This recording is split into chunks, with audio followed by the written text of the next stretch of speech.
and there are not nearly that many people in the film in the first place, and some of those interviews were 4 hours long, so just that alone was quite a bit. But then, as you all saw, the archival footage and all of the material that we got from family members, I mean, you have to leave a line on the floor.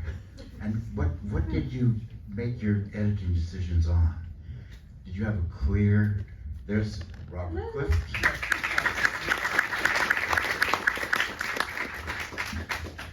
Did you have a clear narrative arc when you started your editing, or did you discover it as you were editing? I would say that we had an idea, a basic idea that we were working with in approaching the film, and Robert, I'm sure we'll end up talking about this some more, but this idea that the Montgomery Clift, that the world had come to know, this image of Montgomery Clift was one thing, and then there was a disparity between that and the Montgomery Clift that Robert had grown up hearing about. But in terms of how we put the film together, you really have to listen to the materials that you get, and new material was kind of constantly coming in while we were making this film. So at one point I remember we thought we were almost done, and then Monty's sister died, and we got a whole bunch more stuff, and those were the boxes where some of the tapes that Monty recorded were. And so we ended up cutting out 40 minutes of the film that had already been put together to make room for this new compelling stuff that needed to be there. I feel when Patty Bosworth mentions the film Montgomery Clift 1 and 2, that I want this documentary to have a sequel.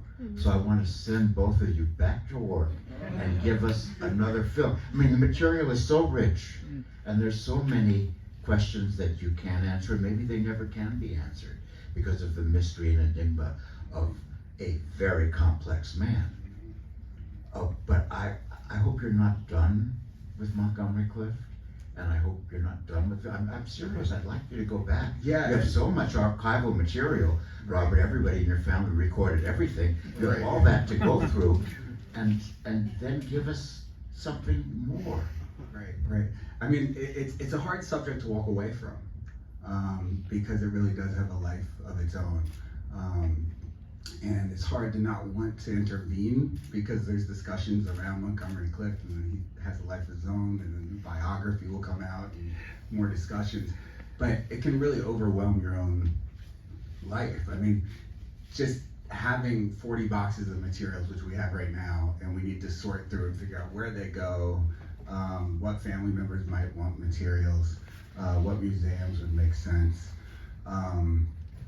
what kind of access we should allow, like all these kind of questions. It's a full-time job. People think about celebrities and they talk about their family estates like it's some large business organization with a lot of finances. It's basically the two of us and our dog and our baby and a dusty closet. I mean, we don't have any extra income coming in to take care of these archives, so it's a lot of work. So writing another book, we got to move on to another film at some point. But you need an archivist, and in a way, you're sitting on a unique archive. An important American actor probably doesn't have this much material about him or her. Anybody else? I mean, you're sitting on something unique in terms of its size and its bits of information. I mean, you chose some fascinating phone conversations in the movie, but just think how many more there are. Yeah, I mean, a lot of the archives, I will say, it's not all Monty. So my father recorded, as we say, everything. So you have my brother's first sneeze. You have a cat meowing as it's sleeping. You have a lot of kind of odd things.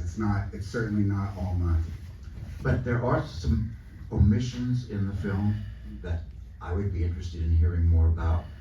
Monty had a father. We hear virtually nothing about that father in the film. Oh, virtually nothing.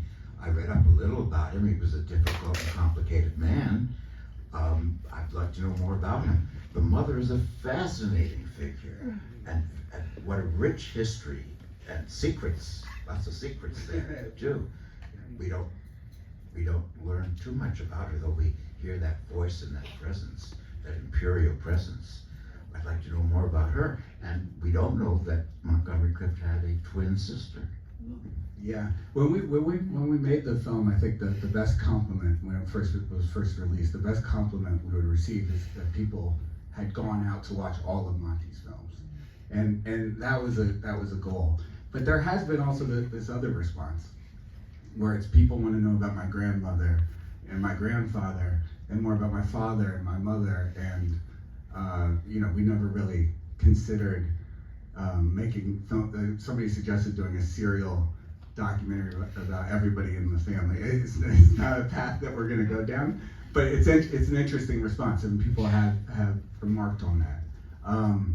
My grandfather was not someone. I mean, you said he was a fascinating figure. My impression of him, and this is neither here nor there in terms of the film, was that he was fairly absent. He worked in finance, and he funded a lot of my father's and their immediate family's trips around Europe. But Sonny was really the one that was most present in their lives, my grandmother. But the family's financial fortunes shifted. They were very wealthy and then not very wealthy. Sure. But your grandmother always wanted to be, and played magnificently, the aristocrat. Yes. Yeah. You know, I think that this particular line of inquiry is an interesting reaction to have to the film, because I think it's tapping into something that a lot of us do have about our own families as well, who, I mean, I'm not famous, no one in my family is famous, but there are threads where once you get one of those stories that really grips you, and you get that kind of more well-rounded feeling about someone, then it's you want to follow those branches up and out. And I mean, one thing that I have encouraged people to do after they've talked to us about all of the archival material is like, yeah, go ask your family members about what they have held on to in their basements. Like, you have interesting stories in your life too. There's somebody in your family who has probably cataloged this stuff, and everybody is probably like avoiding looking at their scrapbooks at some kind of family gathering. In a way, you're saying the interest in the Clift family reflects the viewer's curiosity about his or her own background? I mean, I think it's a possibility, yeah, because these are people when it comes down to it. Montgomery Clift was a person. And I think that as you watch this film and you do get some of that complexity restored to him, he's not necessarily just an image in our film at this point, then you do get more interested in that human element. You do a very persuasive job to me, of correcting the tragic beauty subject, but in the end, wasn't he a very troubled man? In what sense? In his life. I mean, he did have a drinking problem. He did have a Yes. substance problem. Yes. He did have serious health issues, which you don't get into. Right. His life in many ways was a struggle. And it was Absolutely difficult. agree with all that. He had a drinking problem, drug problems, and depression, I'm sure. It's just that it wasn't a result of his sexuality. Oh, okay. Right. I mean, That's what you want to correct. That's the tragic narrative. Everything about him has been reduced to his sexuality. So his failure to, it's often phrased in terms of failures, his failure to consummate his relationship with Elizabeth Taylor. They could have been the most glorious couple in the history of Hollywood, right? His failure to sign long-term contracts, his failure to be in some movies. A lot of it always goes back to the sexuality. Monty made decisions so he had the freedom to live the life that he wanted to live. But that then is twisted into him being self-destructive and self-hating because he was gay. And that you want to disprove and you believe is not accurate. It's absolutely not accurate. It's not accurate. Yeah, I mean, I think also when we talk about, you know, correction, I mean, I think that part of our role here in diving in and interrogating this narrative is to introduce some doubt into that narrative, you know, like, he's a person, like, people have problems, and they can still also have joy, and the joy and the accomplishment and the labor got so, like, sucked out of his legacy and his narrative. I mean, this narrative was homophobic. It was, it just took out a lot of that person. Is it possible that the people who were writing about Monty, and that include his two biographers, and the journalists, were themselves writing from a period in which homophobia was rampant, and it was their problem with homosexuality rather than Monty's problem that drove their narrative? Because they were scared of it, or it was a toxic subject, or a subject you couldn't talk about at that time. Right, and I think that's the point. I mean, they're writing in a form of nonfiction where it's where they're relying on narratives of truth, like what rings true to people. And at the time, it was that homosexuality was a disease, and so they then solved the mystery of Monty within that narrative. Today, we should know better. For me, the weird thing though is that the same books are recycled all the time on the web or in newspaper articles. They just go back and repeat the same narrative over and over and over again, even though we supposedly know better.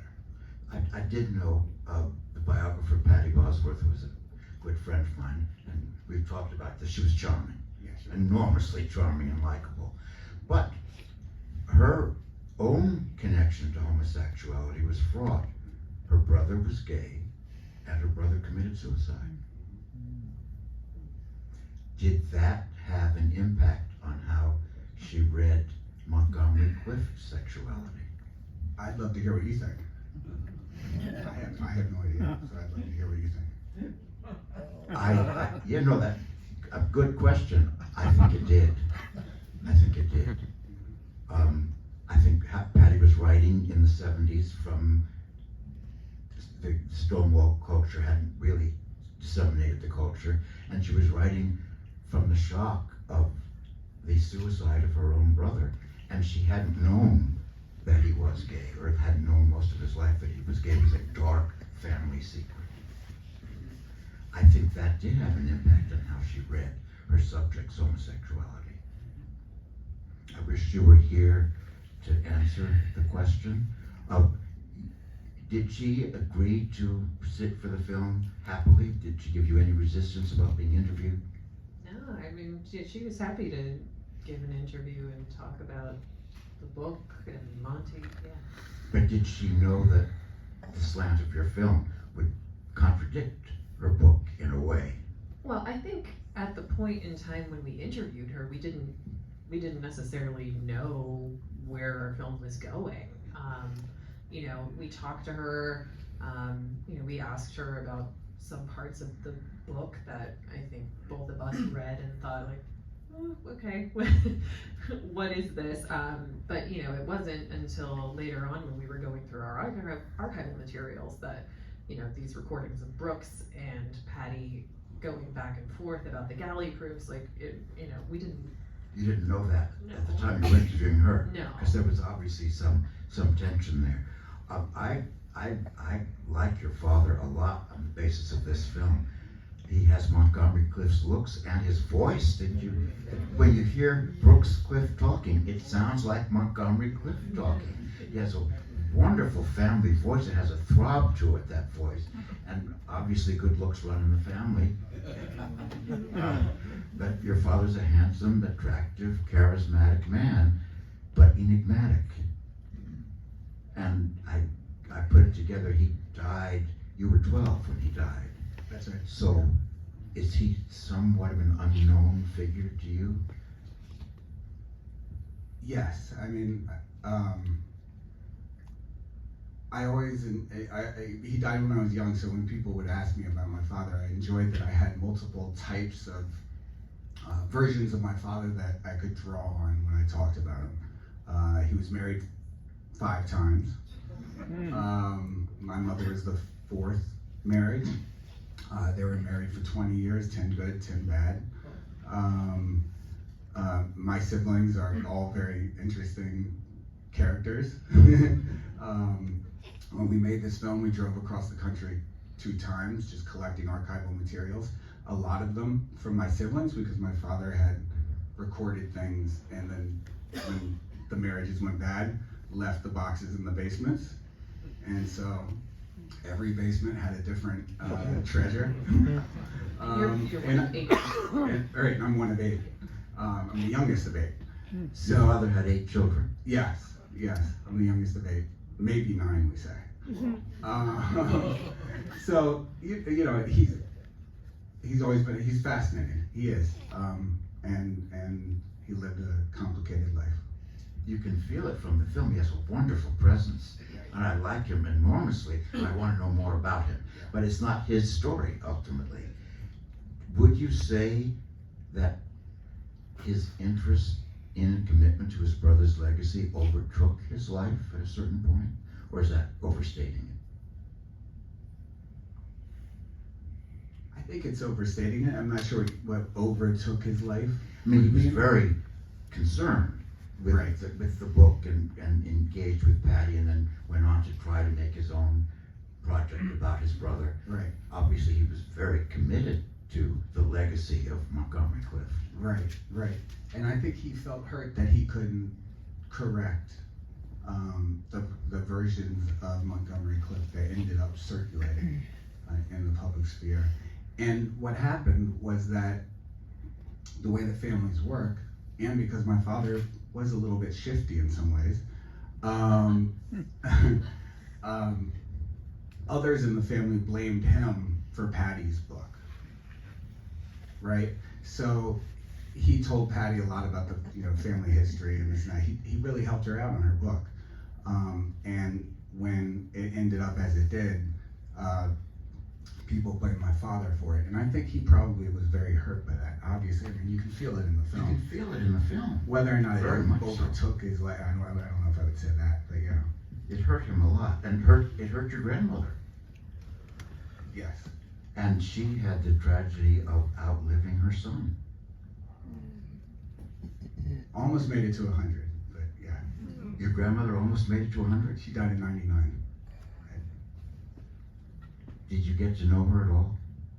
Not really, no. She lived in Austin, Texas, and we weren't very close to the family out there.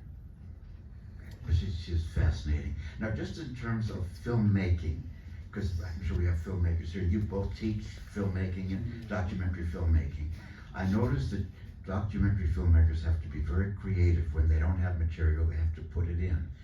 After the accident, you have somebody from the back going into a room. It sort of looks like Elizabeth Taylor from the back. And then you have doctors and charts. That's all made up. That isn't actual document of. Oh, of course, yeah. No, that's pulling from old industrial films from the Prelinger archive. Okay, so it's creative. It's not factual. Right, it was not filmed at the time. Right. Yes. So, but documentarians have to resort to that kind of subterfuge and strategizing, and you do it very well. There's one scene when they're going out to find that the trumpet for From Here to Eternity, and I'm from LA, so I know that the scene is on Wilshire Boulevard in front of the May Company, which is now the Academy Museum. But that had nothing to do with where music stores were located. It was just footage of driving around Los Angeles. Yeah, I mean, I wouldn't say that it's resorting to, because yes, you do have to, find some kind of visual, and you don't, I mean, people are, at least at that point, not recording their lives all the time. But, I think that it can be a really fun exercise, at least as an editor. I think that's part of the enjoyment of the form is trying to take what exists in the material world and make it into something that gets to the heart of what's being discussed. It's not gonna have a one-to-one relationship with exactly what people are talking about, but it gives a feeling. It gives a feeling, and you don't want your viewer to do what I just did, which is to say, what are they doing on Wilshire Boulevard? There are no music stores That's not where there. they're going. That's not That where pulls they're them going. out, yeah. You want to fool the audience, or at least not distract them. It fits in, which it does very well in this film. It's beautifully edited. I mean, it's really a terrific film on every level. Spending all that time with Montgomery Clift, did you like him in the end? I mean, I would say enormously. Enormously. So, yeah. Of course, yeah. I mean, he's really his humor is what I remember most after going through the archives. I mean, he just has these quick responses to everything. When he did interviews in particular, again, this is a strategy not to get nailed down within a heteronormative star industry. He would avoid answering questions about relationships or marriage, and he would often avoid doing it with humor. I mentioned this the last time we did this, but I'm going to hear it anyway. He did an interview with Hedda Hopper, and she would have these stock questions she would ask, and she often asked the question of what, how you would describe your life in one sentence. And his answer was, "I've been knifed." Right? It's just such a clever response. And the worst part of that is that then became evidence in the biographies and other news reports of his tragic perspective on life, right? And so it's totally turned around. And the other thing I just wanted to add, his attention to acting. I mean, people often just lump him in with method acting as if he draws on internal experiences and that's where he becomes a great actor. He approached, as you see in the Nuremberg scripts, he approached the scenes methodically, often changing over and over and over descriptions over how he's going to do it. And he seemed to really understand, how to read people and how to approach a script. What the film does make a case for is, I've always felt it, he's one of the great American film actors of the 20th century. And we're here because Bruce has put on a wonderful festival of Montgomery Clift films. I mean, every one of the films is worth seeing. He only made 14 films. 17? You're not showing The Big Lift or The Defector, and no, I think that's I it. think those were the only two. Those are the only, Yeah. the only two missing. And I've never seen The Defector. Why aren't you showing it? No print. There's no print. Okay. By the way, I want everyone to see The Search. The That Search. was the hardest one to get. They made a copy especially for this festival. It's never shown. Wow. I'm sorry, I'm not doing the Q&A. Come on up. The Search is terrific. Yeah, terrific. His first Oscar nomination, terrific. Or was it? It's a debate, right? The Search or Red River. Red River came out second, or is it the opposite? Red River came. I think somebody else know. No. Red River came out second, but Right. film first, Yes, right? It was his first released film, First release film. and that was the one we found, the press book. You found the one for The Search, right? Yeah. It Right. says, the first line is, guys like him, and the second one was, women love him. Right. But The Defector does not exist. Not a film print. Not a film print. It's not the kind of film Warner Brothers, I believe, owns it, would make a print of. It's his Montgomery Clift's final film. I haven't seen it. I want to see it. So next time. What about The Big Lift? Why isn't that in the list? Well, I told Robert this story, but Disney doesn't have they've never digitized it, there are no prints of it right now. So. Be sure to come What tomorrow. about the ones we included, folks? No, everything, I'm just going to make a ploy. Everybody is supposed to hate Raintree County. You're supposed to think it's awful. I happen to have a soft spot for it. It's playing only once tomorrow afternoon, Complete tomorrow with night. overture. I Complete with overture. Yeah. It was a reserved seat film. Yes. I loved it. I don't care what anybody says. I think and Elizabeth Taylor's terrific in it. There are two films Yeah. in which he's very generous to Elizabeth Taylor, Raintree County and Suddenly Last Summer. They're not great performances from him, but she's fabulous and Oscar nominated for both. And I think he was happy to help her to give these colorful performances. You know, I have to say though, with Suddenly Last Summer, I know people don't rank that one very high for him, but one thing that I really loved while editing and going through that film is that he's listening, and it's an attentiveness, and like, I don't know, I mean, he's listening to women, and they are going on with these monologues, but he's so attentive. And it is, when people talk about Monty as somebody who showed a different type of masculinity on screen, I don't think that they are talking about that in particular, but for me, that's one of those things where it's just like, here is a man existing in the world and listening to women. And I just really, I really appreciated that about that film. Terrific point. Yep. Terrific point. Yeah. He listens. And I bet he listened in the real world too. I bet he could be a good listener. You know, and that's one of the things that when we talked to Jack and Lorenzo, do you remember this? People would bounce things off of Monty. He was very generous in terms of like being giving to people about acting, about their performances, about things they were working on. Jerome Robbins and West Side Story. Mhm. Right. Yeah, and you know, he was generous with his time and helped people with their work.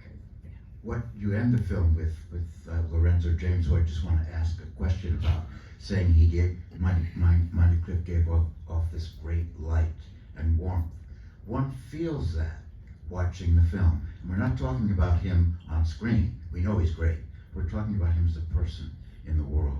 Somebody you would want to know, a person of great value. I loved him as an actor, but I love him as a person That's after great to seeing hear. this film. Yeah. That's really great to hear. We really, I mean, all films offer a sense of experience, and I think the goal in this was to give that home movie sense of experience. It's very much coming from our archives and my perspective as the narrator. And so to hear an audience member say that's exactly what we wanted. And that's what happened. Can you tell us a little bit about Lorenzo James, who is somewhat of a mysterious figure in the film? He didn't want to be seen. We don't see him. We don't know much about him. Can you share some things about him and their relationship, or what you know it to have been? What to say about Lorenzo? He's been in my life since I was little. He died 2 years ago in June. I was with him when he died. He lived in Tribeca in a rent-controlled apartment. I think he only paid like $200 something a month. Worked for the Dance Theater of Harlem.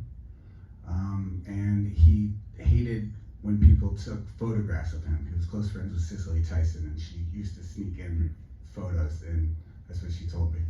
And he said that he grew up in the South in Florida, and he was bit by a dog when he was little, and his mother took him over to a white hospital, and they wouldn't work on him, and so he felt traumatized about this scar that he had on his face. So that's fascinating that you knew him and were close to him. Yeah, I think I described him as my uncle in the You do, film. yeah. Yeah, But we don't he's- get too much support for that. It's a state move. We don't get too much support. Our in the child's film. name is Remy Lorenzo. Oh, okay. Lorenzo was important. Right. Did you feel as though he was a connection to your uncle? Absolutely, yeah, absolutely, yeah. And I think you do get the sense of connection in my interview with him. I hope. I mean, I think he's certainly open in a way that you you wouldn't get in an interview with someone that he did not know very well. Well, you get the sense of the intimacy between him and Montgomery Clift. You certainly get that. Right. But it's still shrouded in some secrecy. I feel that I shouldn't even be pressing or asking too much. Well, I mean, I think that effect of him not appearing on camera really draws a lot of curiosity for people. I mean, people have asked a lot about Lorenzo, and I think it's very natural. You know, all you see is the blinking light depiction of his audio in the mixer, and otherwise we just have some feeling of the space that we're in with him. So I think it's natural to be curious. And it kind of fits the point of the film, which is that we were not solving the mystery of Montgomery Clift. We weren't trying to give people the sense of, oh, this is exactly who he is, which is what most biographies, especially about movie stars, do. They shout at the top of their lungs, this is so-and-so, this is really, really so-and-so. And often the evidence doesn't even seem that compelling. What we were doing was really restoring the sense of mystery to Montgomery Clift, because he's been solved, and he was solved in a way that was unjust. So I'd rather people leave with this sense of not really knowing who he was, and at the same time feeling like they seem to understand him better. I feel I do have a sense of who he was. I want to know more. I want to know him more. And But you never. yes. I will say one. Even if you met him, I mean, that's the thing. Yes. It's allowing people to have,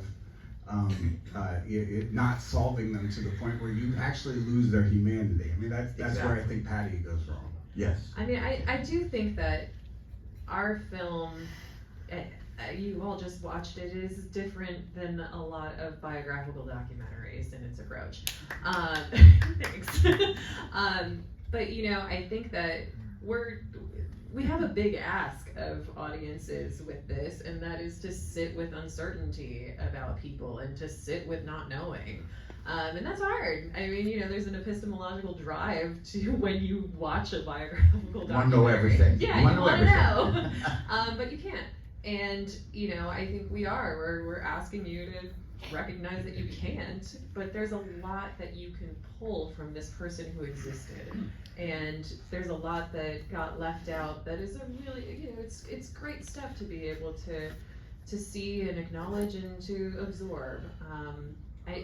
The one thing I wanted to add earlier that was a moment for me editing some of Monty's recordings that was just so fun. You know, you have this person who was massively talented and famous actor, and you see him on screen, but then when he was talking to Sonny about going to the dentist, that was so funny. And also to hear him talking to that one journalist who is trying to explain to him how terrible his life sounds, and Monty just says, well, that just sounds so fucking dismal. And it's like, oh, yes, here is this person. Like, those moments of being able to hear that were just so, it's a spark. It's how you know that material should go in a film. It gives you that little jolt. And I think you were very right in this issue that we're talking about, to separate that great performance in Judgment at Nuremberg from the man who gave the performance. The man who gave the performance was a great actor. He wasn't having a nervous breakdown on camera. He was playing that character. And you make that very clear and good. Good, because that performance has been dismissed as, oh, he's just a wrecked human being is playing a wrecked human being. A wrecked human being can't play a wrecked human being with that great artistry. Cannot be done. Thank you. Do we have questions from the house, Bruce? Or? See, any questions? I'll come around first to you over here.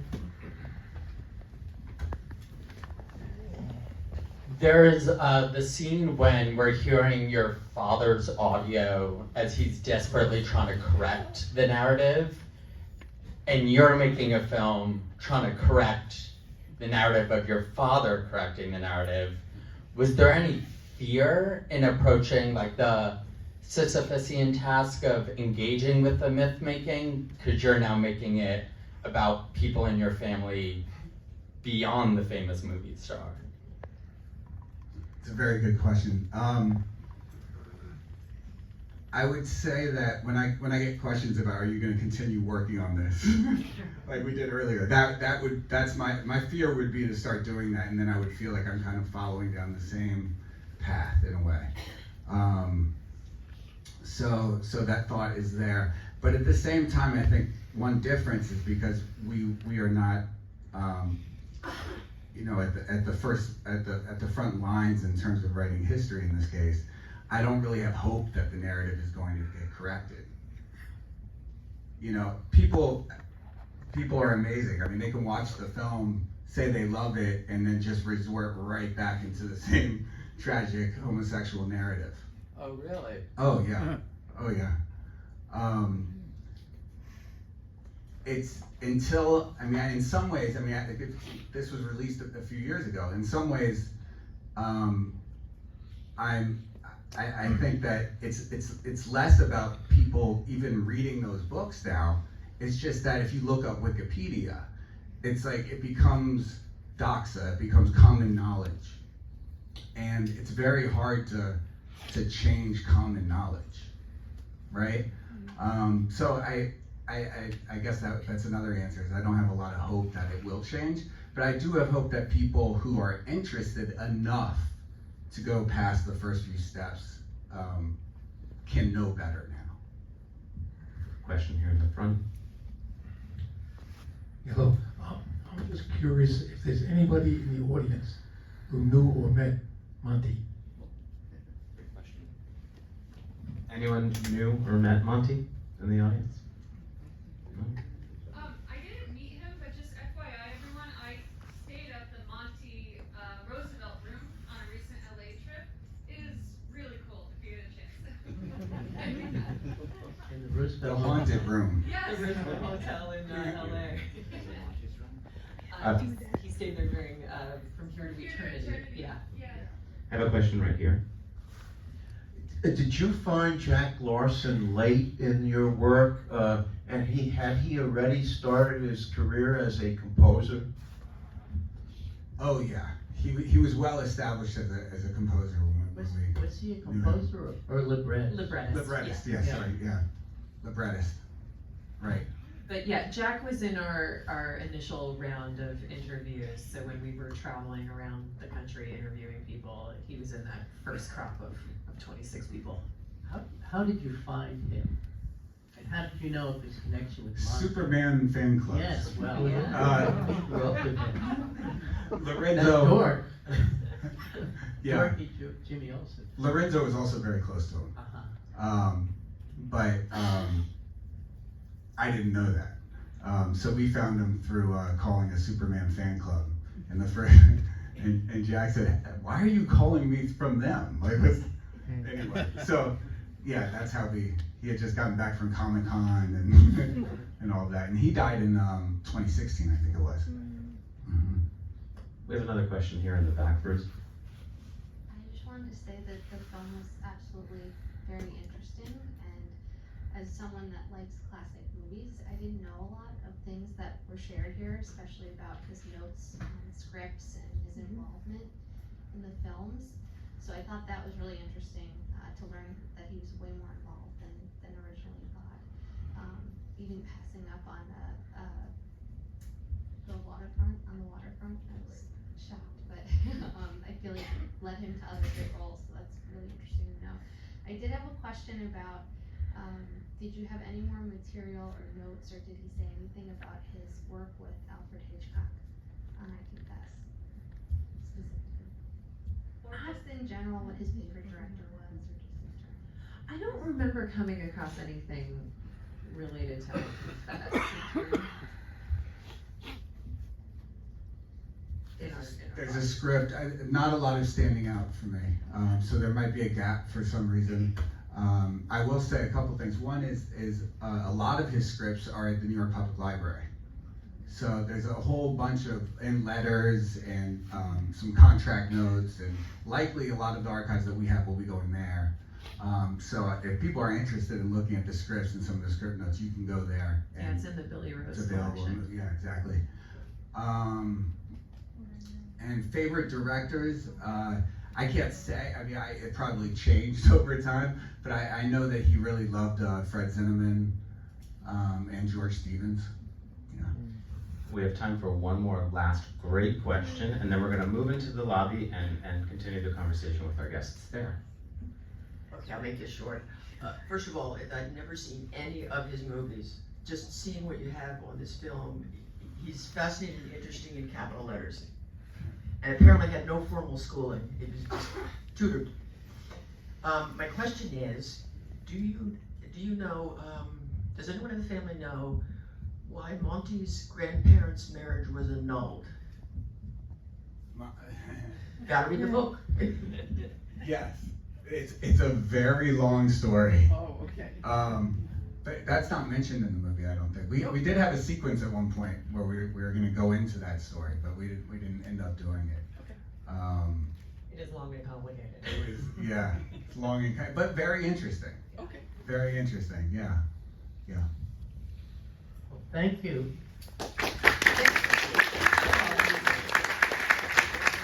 Great moderator applause for her. You're about right. The interview is over, I think. By the way, I was very dubious about, I told you this, filmed by a relative, but I really think this is the greatest documentary I've ever seen. Anyway, that's my opinion. Terrific film. Beverly and Robert, thank you so much. Thank you, everyone. Have a good evening.